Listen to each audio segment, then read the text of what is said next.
Welcome to the Real Estate Power Play Podcast, your launch pad for skyrocketing success in real estate investing.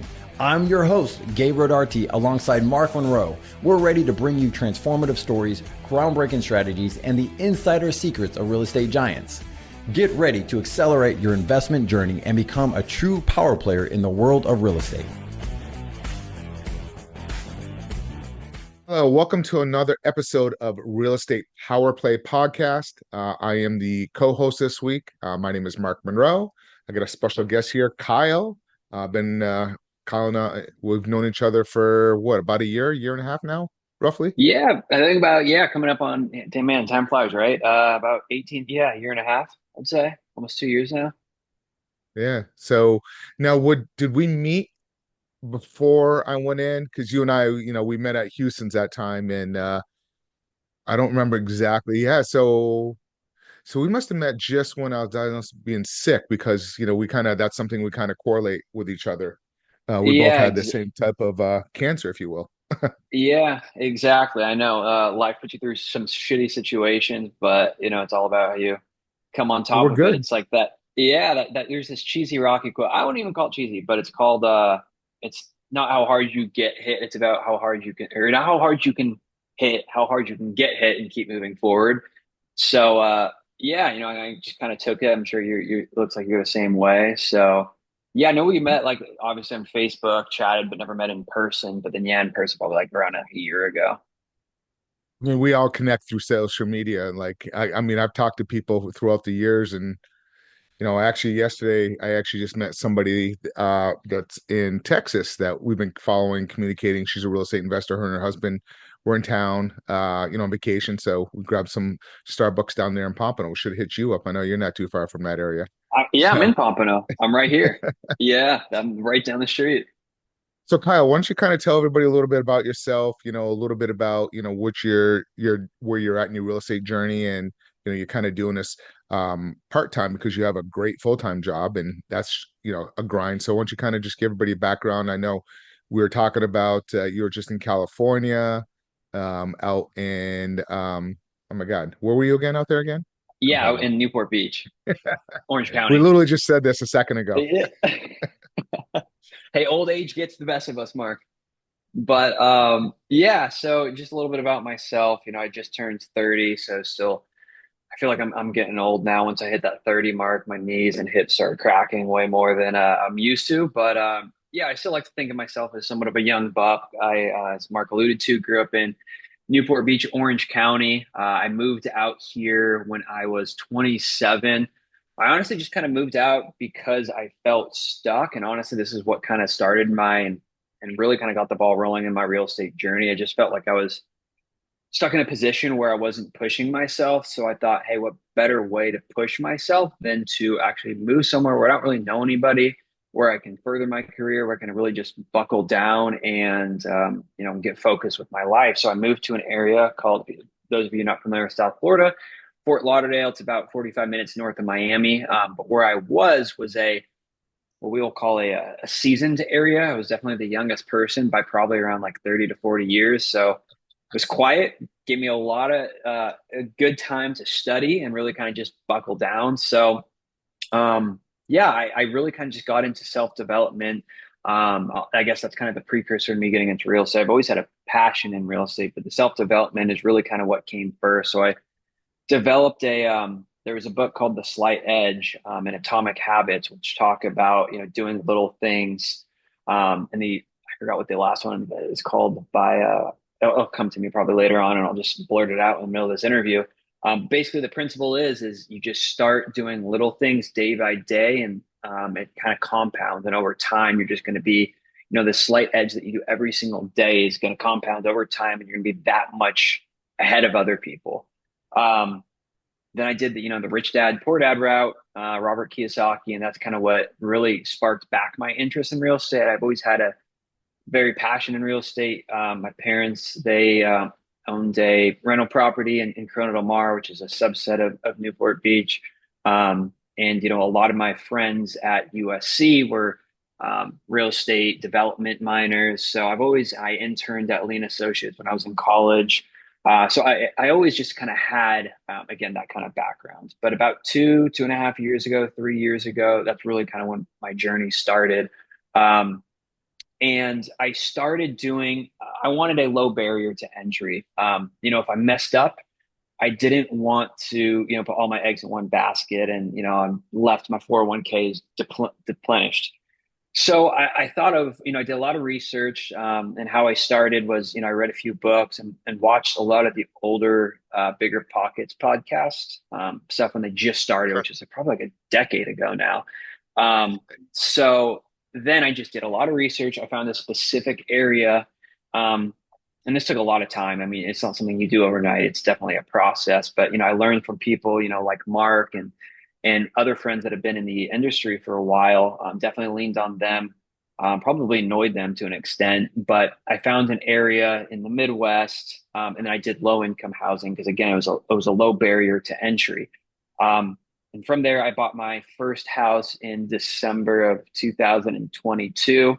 And then after that, it just honestly became addicting. I was always kind of looking every single day after work for, good deals. I was cold calling realtors to kind of start building relationships. Then I bought my second property in March, and then I bought my third and fourth property also in March of 2023. So I went from 0 to 4 like really quickly, and I thought I was a little bit in over my head. So I kind of slowed down, just kind of collected the rent checks for a while.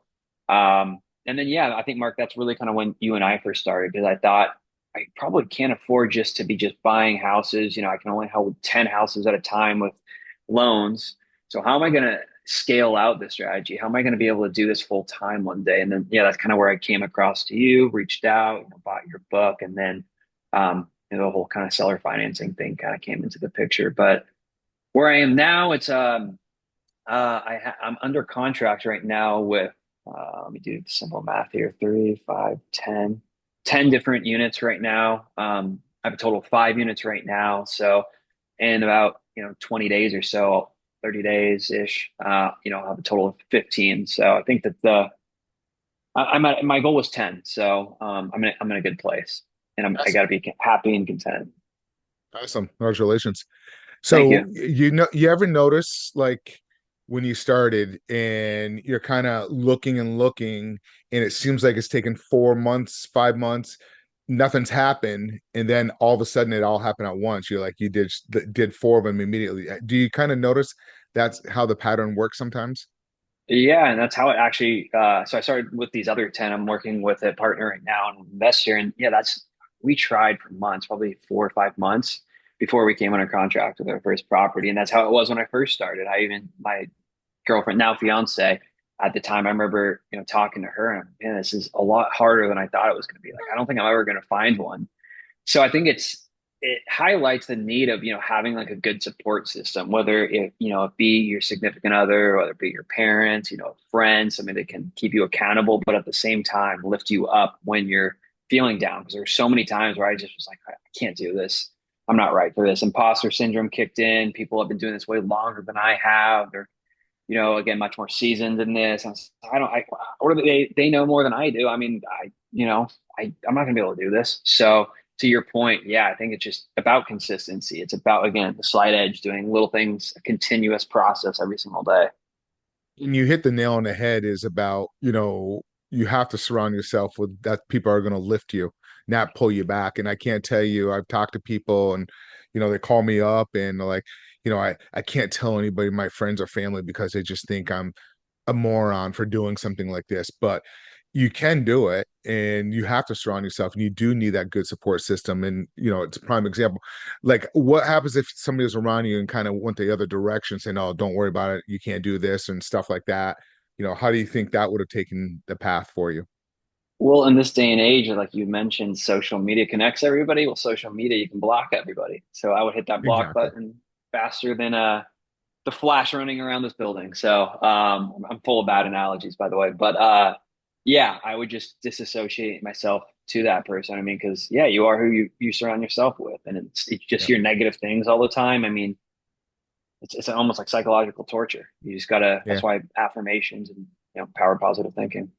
Yeah, you have to like you hit the nail on the head is like mindset, self-improvement. You have to constantly always be, it's just like going to the gym. Somebody goes to the gym, they say they weigh 500 pounds, they go 3 times and they want to drop 100 pounds. It's the same thing with our mind. You have to constantly keep working on your mind and keep improving and learning, always. And it's, always like your books, they're the Rich Dad Poor Dad. I mean, we all have done that. I always tell people, I reach out to my family, friends, cousin, everybody. I'm like, if you have children, have them listen to it. You guys do it together as a family, because it will change your thought process and open your eyes of how the dollar works in a sense. That's really what it comes down to. Oh, absolutely. And I just Compound Effects by Darren Hardy. See, I told you how to remember it later. The book that I alluded to earlier. So out of your going through your different books and your self-improvement, what do you think the biggest aha moment was for you that really was the change of your life, of like, oh wow, I can do this, or you thought like, it's going to be hard because of, you don't have enough capital, or you, analyzing deals or finding deals. What do you think the biggest aha moment was for you?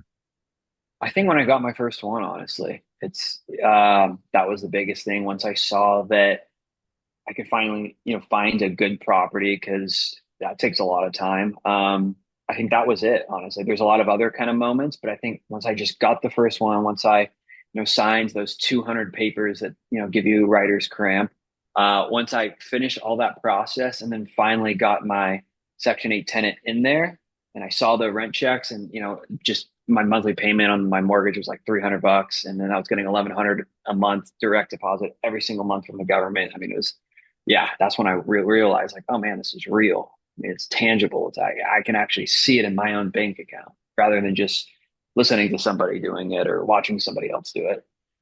Yeah. Oh, that's awesome. You're still young. You're saying you're older, but you're 30. I mean, but think about it. 30, 15, you're gonna probably, within 60 days, you're gonna have 16 or 15 properties. So just imagine where you just kind of keep at it and keep working at it.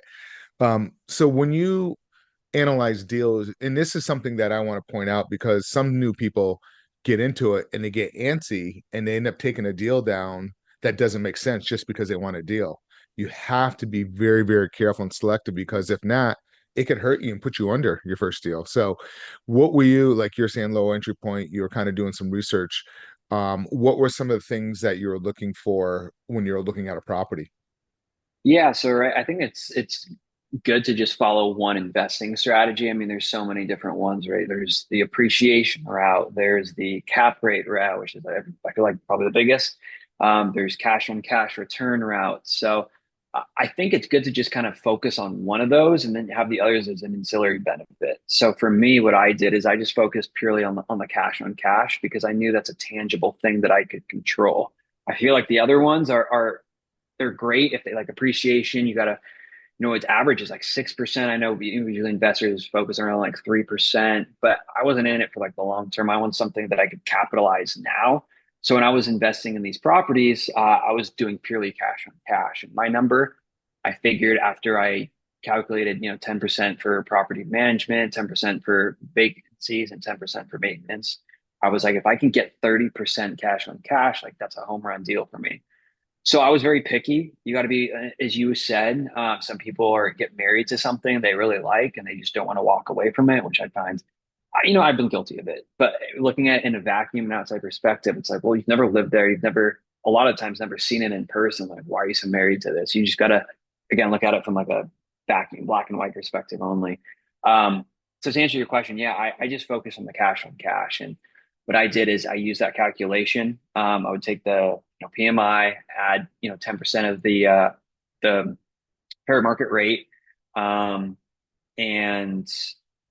do 10% of the vacancy, 10% for maintenance and reserves, and then 10% for property management.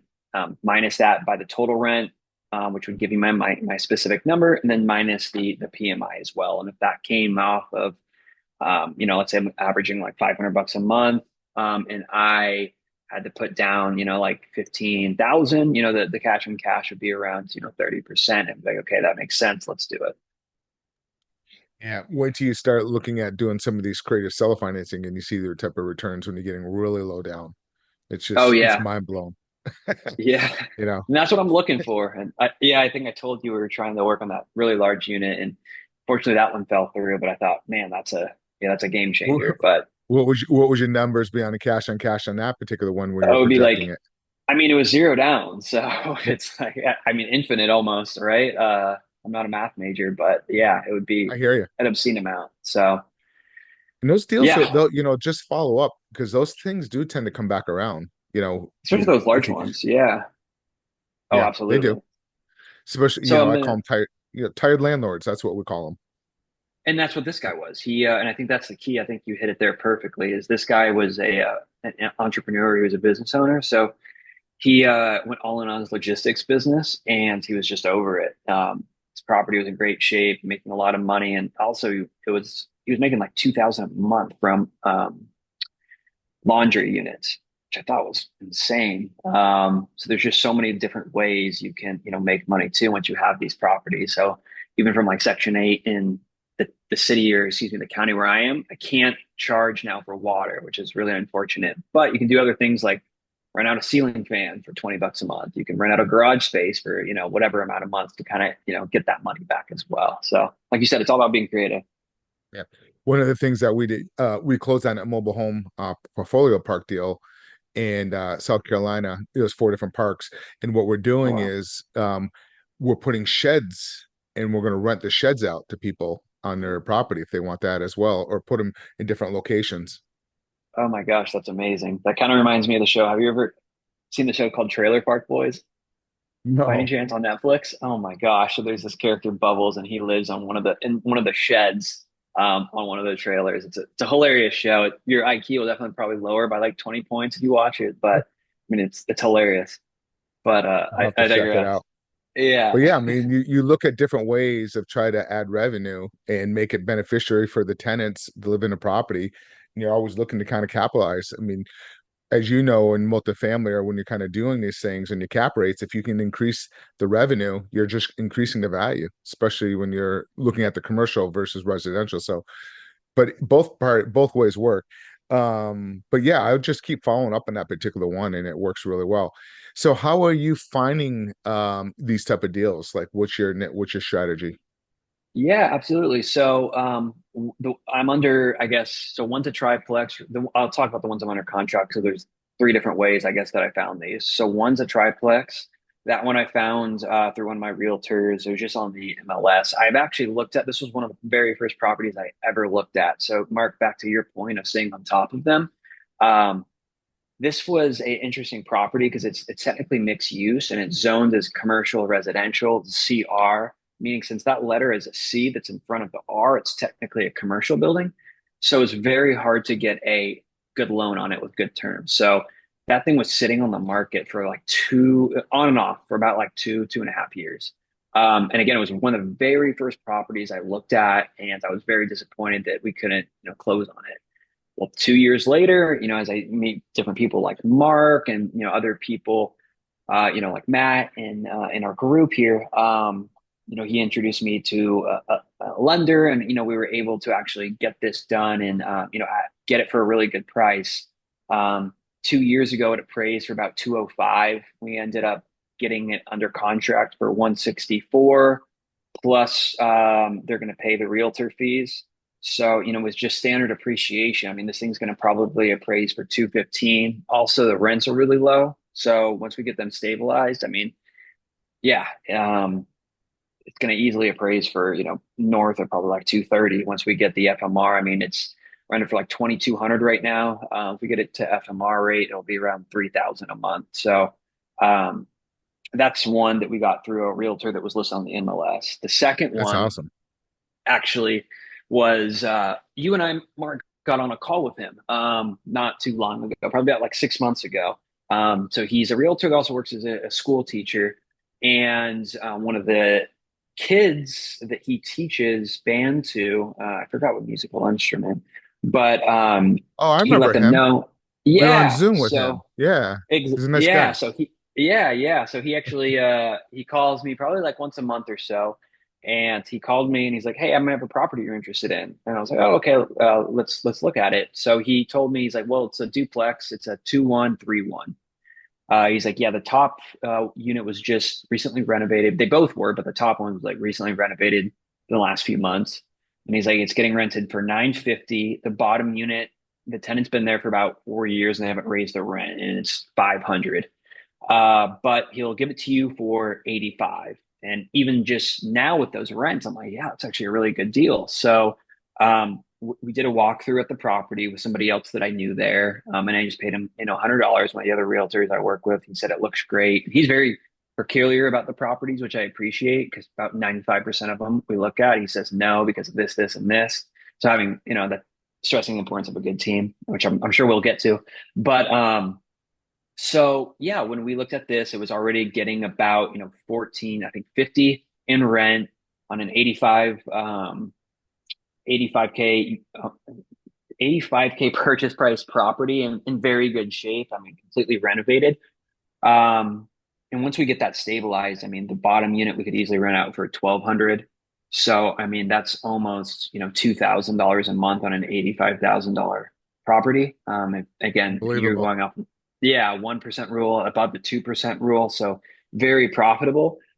So yeah, I mean, we jumped on that. Got the inspection, everything looks pretty good. So I actually have to submit what I want fixed. There's the water heaters need to be, they're a little old, but so we're going to ask to just kind of replace that. And yeah, I think we'll be underway there. But yeah, so that was another one. And then the last one actually was with another realtor that I have, my main one actually that I use. So he messaged me, and his dad owns 5 units. And he said that his dad wants to sell them. And his dad used to be a mechanic, but also a maintenance guy too. So he's very handy, like a handyman. So he called me out of the blue one day and he said, "Hey, would you be interested in this 5 unit portfolio deal?" And I said, "Well, sure." It's like, "Yeah, well," and this is going to be my first seller finance deal. So he gave me the terms. He said it's going to be 5 units, and at a purchase price of we actually got it down by the time it was 450. I think we're getting it down to 430 now, and the monthly payment of around 3,000. But I think we're kind of coming down to 2,800, and it's going to be 15% down. So it's obviously kind of a big chunk of change down, but at 0% interest rate and a 10-year balloon. And at the end of the 10 years, it's more. I think we're going to owe like $10,000. So it's either we can ask for an extension for 6 months, which I'm sure he'll be 5 months, which I'm sure he'll be fine with, or we just refi one of the properties and or just come up with a 10,000. So we have a multitude of options, but at the end of the 10 years, I mean, we'll own 5 properties free and clear that will be generating quite a substantial amount of cash flow. So the first 10 years, Yeah. it's not going to be that much. I mean, I think I calculated out our cash on cash is around, I think, like 20%. So it's not ideal, but at the end of the day, 20% is still better than anything you'll get in the stock market. You shoot for 8 to 10 in the S&P 500. So plus I'll have, 10 or 5 properties free and clear, and getting plus the appreciation, which is an ancillary benefit. But nonetheless, yeah, It's awesome, man. it's still a So great deal. let's talk about a few things because you said quite a bit there, and I just want to kind of back up a little bit. First of all, for some people that are listening, they may not know what a 1% rule is. Why don't you kind of tell Oh, people real quick what that is? yeah, so I'll use just broad numbers here. So let's say we're buying $100,000 property. That $100,000 property, you want to get at least 1% of the rent. So that would be $1,000. And you should be somewhat profitable off of that property. Um, but I like to go for 2%, again, like 30% cash on cash. But those deals are a little bit harder to find nowadays than they were, back. I'm sure, Mark, when you started, but they're still out there though. Yeah, they are. Actually, when I started, the rates were much higher. But yes, Yeah. yeah. So, but I hear you. I mean, it's you can still find them. I mean, I'm finding them. You just gotta keep looking and you said something a second ago about building up the referrals and boots on the ground. But like the teacher, what happened? He became a bird dog for you? Yeah, and so he found this 2 unit, and that's the thing is where I am right now in the Midwest, it's so competitive. 2.5 years ago, it wasn't, but it's just I think the secret's out. It's just exploded. It's a landlord friendly state, eviction friendly state. The courts aren't backed up. I mean, strong cash on cash returns, so it's yeah, I mean, it kind of checks all the boxes, excuse me, strong population, above 30,000. I think you and I use that kind of same metric. Um, but yeah, kind of checked all the boxes, and also a blue collar town. So, and that's another thing I think people, they get attracted by the like shiny object too. So like they'll jump from and I'm in IT, and so it's kind of like the principle where it's like they buy like Palo Alto, that's a shiny new thing, and then CrowdStrike, that's a shiny, actually maybe not CrowdStrike right now, but Wiz, it's like the fastest growing startup in history. That's gonna, so they jump. And point being is they'll jump from like, oh, let's do, Section 8. Oh, Airbnb's huge. Let's do Airbnb. And they never really kind of become an expert in one area. And then I just feel that their minds True. dispersed in too many different areas. And same thing, like if you are investing in Florida, and then you're investing in Indiana, and then Ohio, and then Texas, it's like, well, you're never going to build those relationships with those people because you're not spending enough time in that specific geographic location. So I know I'm rambling, but No, but it's true bring up a because lot I of mean, we interesting all points. see it. They're all jumping around. People jump into a mastermind mentorship program. They learn one thing and maybe do one deal. And then next thing you know, they're jumping over to where I agree because there's so many ways to make money in real estate. Just find a path and learn it, become an expert, and just kind of keep building I call it a tool belt. Just start learning different tool belts, Absolutely. totally. And then, you mentioned about your network, and we call it boots on the ground. That's really so. Talk a little bit about that. How did you build that out?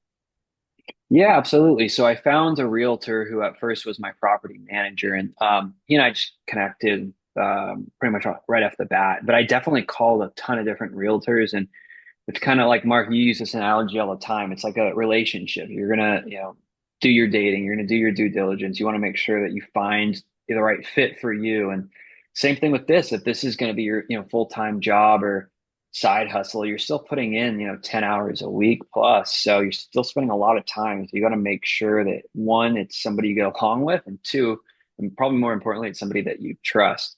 So I found him.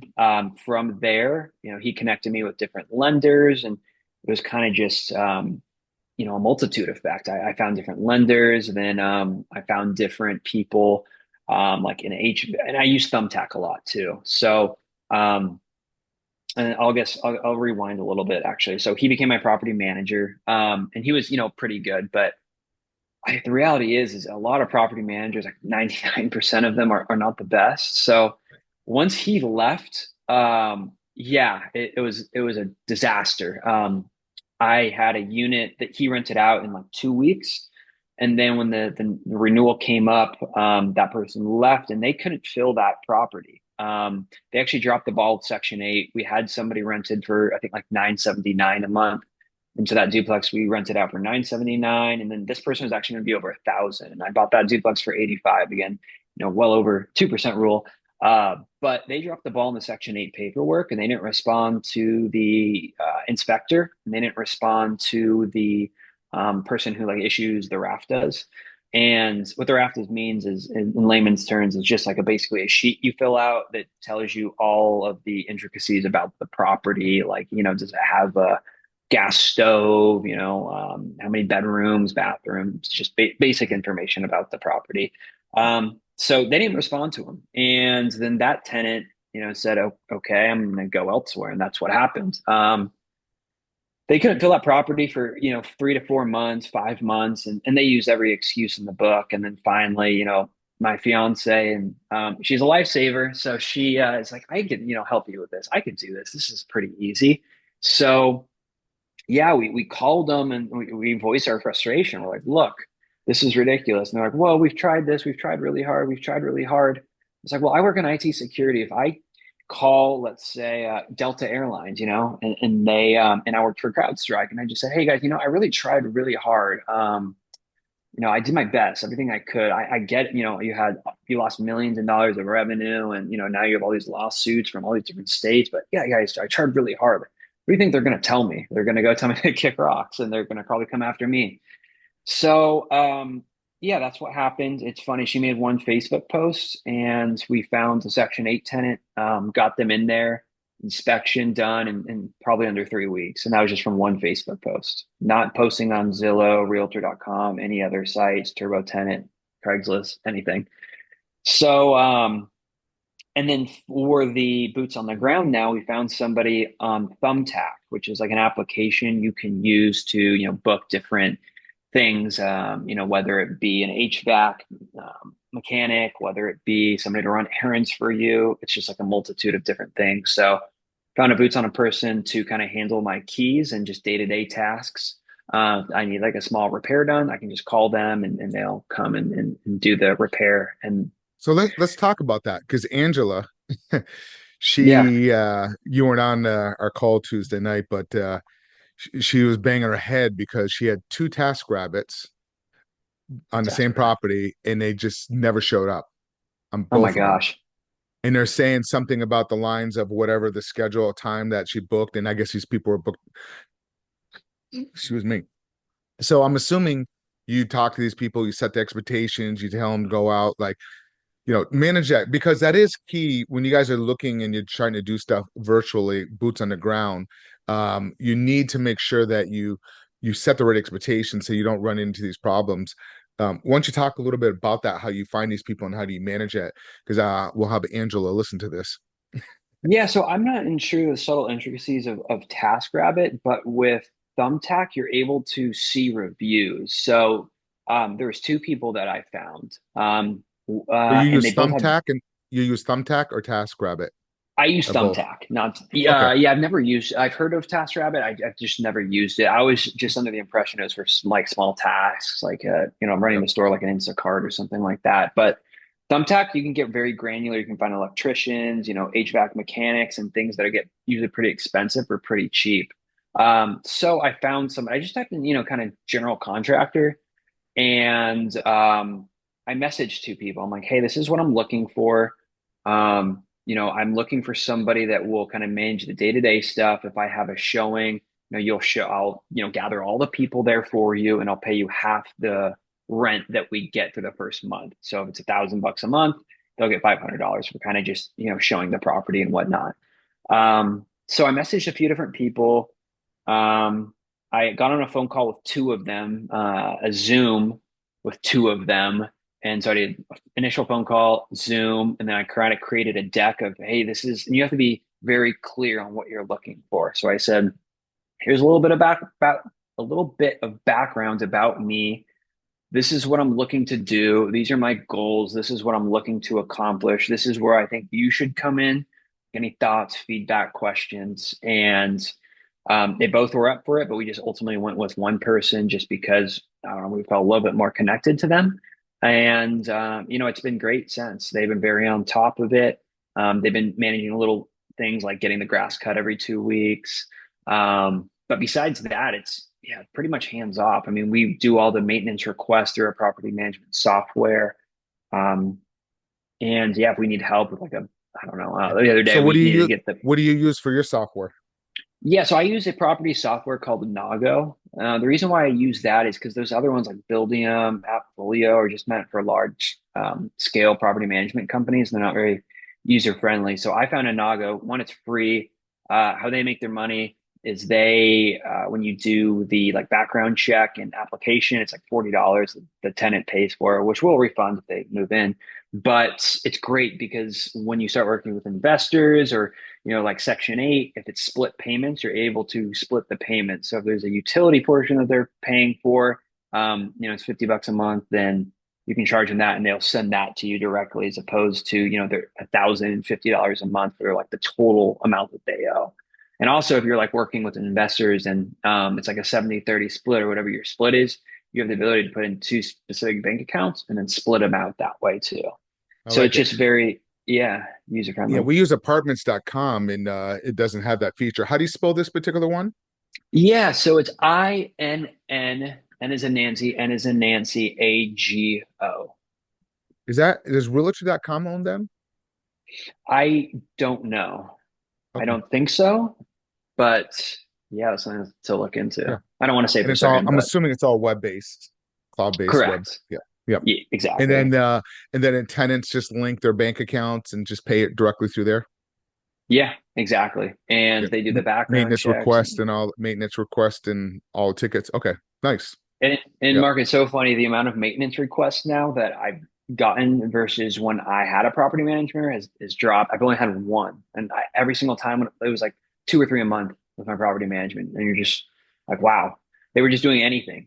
So like and also like having a strong lease is very important too. So within their old leases, they would just go and fix everything because they do an upcharge. They want the tent and the brake stuff. So right when she became the property manager, they had like a clogged toilet. One person had a bee's nests that needed, and they're like, "Well, that's not in the lease. Like that sucks. But that's on you." So she went on Chat GPT how to get rid of a bee's nest, and then sent them like a step by step tutorial. So all That's about being kind of cool. resourceful. Yeah, But yeah, I want to back up a little bit because we talk about this quite a bit, and you're a proven example that, and this is where a lot of people don't do this. A lot of people will get a deal, they work it, it doesn't work out, and they never follow up. 70% of my deals come from people that I pitch, work with, and I follow up. It's about building a relationship, and we talk about this over and over. And here's a prime example of what's worked for you. yeah. Like this 3 unit. I mean, Mark, I'm not kidding. That was probably like one of the I think it might have been the first property that my realtor and I ever went to. And this was, yeah, over 2 years ago. Nice. So, and my girlfriend literally remembered it as well. My fiance, I hope she doesn't hear me, but yeah, she remembers that building too. She's like, "Oh my God, yeah, I remember that one. You were very excited about that." And I'm actually getting it for a cheaper price than I was 2 years ago by about $6,000. So, It's awesome. yeah, No, I'm really happy. So we'll have to meet up. We're gonna probably do another meetup at someplace local here. And I know we talked about grabbing some dinner sometime, so we'll do yeah, that. But absolutely. yeah, we'll probably do a meetup probably at the Cove. I was gonna shoot for October, but I'm gonna be doing quite a bit of traveling and speaking events at some places. I'm going to Virginia, right? yeah, You're going well, to I have Alexandria? we have one this week, and this one's just networking, but then I'm going to New England speaking at an event up there. Then I'm going to that's October 8th, and then I'm going to Jacksonville speaking October 26th, and then I think Dallas at the No Expo. That's the second weekend of November. So I'm going to spend a little time, and I'm heading to Singapore, so that's cool. Oh my gosh, Quick that's a trip long flight. for a You got to get quick some, trip. yeah. Well, So the Singapore flight, you got to get some whiskey and just pass well, out. yeah. Well, we're gonna go to San Fran for a couple of days or Napa, Yeah. hang out there for a couple of days before we do that long. Because it's like from San Fran, it's probably I think like 16 hours. So from here to San Fran, what is it like five from we're I think South it's yeah, Florida? yeah, about 5 or 6. Yeah, Yeah. So we're get gonna some break it the up a wine little bit. country. Yeah, Yeah. So looking forward to that. So if somebody is listening and I want to talk about two things, you buying properties, kind of give your buy box a little bit. And plus there's people listening and sometimes they have capital and they may want to partner up with you. So why don't you kind of talk a little bit about your buy box, and if somebody wants to also deploy some capital with you, how can they reach you? yeah, absolutely. So, I'm primarily active, on Instagram, um, Facebook. I think my Instagram's, I think just Kyle Iverson 949. I don't know. We'll I have forgot the my. people that are whatever platform you're listening to, we'll have his contact information below in the link. So we'll make sure that's there as well. Okay, fantastic. Well, what's your Yeah, buy but box like? What's your buy box like? What are you looking for? yeah, absolutely. So, like I said, I only invest in one city, just because I know that city very well. And when I look again off of the cash on cash return and also kind of the 2% rule. I do the 2% rule. If I look at that at first glance and I see, hey, monthly rents in the area are 1,500 and I'm getting property 75, then I'll take a little bit more of a glance at it and look at cash on cash, et cetera. But from there, if it's 2%, like I pretty much know 99% of the time it's going to be a good investment. I mean, obviously you got to look at roof and other things too. But yeah, so my buy box is obviously in that city. I look at the zip codes too. I do plus or minus 10% of the average price kind of in that zip code as well, not the city, but the zip code, because as you know, zip codes differ from zip code to zip code. and I usually focus on 3 bedrooms and 1 to 4 units. But if the deal's right, I'm looking to expand into larger units as well. Oh, Mark, I think you're on mute. Yeah, I'm sorry about that. Yeah, but that one unit you guys had would have been a sweet one. That was Oh yeah, it was 28 units. So with zero money down, that would have been a home run deal. But it's awesome. still not dead. It's Hey, still not dead. Still in the you'll market. get them. Yeah. You'll get them. I'm telling you, it's like they come and they'll come in waves. That's kind of how it happens. You work, nothing. It seems like a couple months and boom, they all just come flowing in. So, and then also you're, if anybody's listening and you're looking to deploy some capital in some of these assets, also reach out to Kyle. If he's not doing seller financing, he might bring some partners in. So, Kyle, I appreciate it, man. Yeah, So. absolutely, Mark. No, I appreciate you having me on here. Always great chatting. So, again, thank you guys for listening to Real Estate Power Play. If you like what you hear, just follow us for some more, like, share, and if you want us to talk about anything on our episodes, just reach out to us. Thank you guys so much.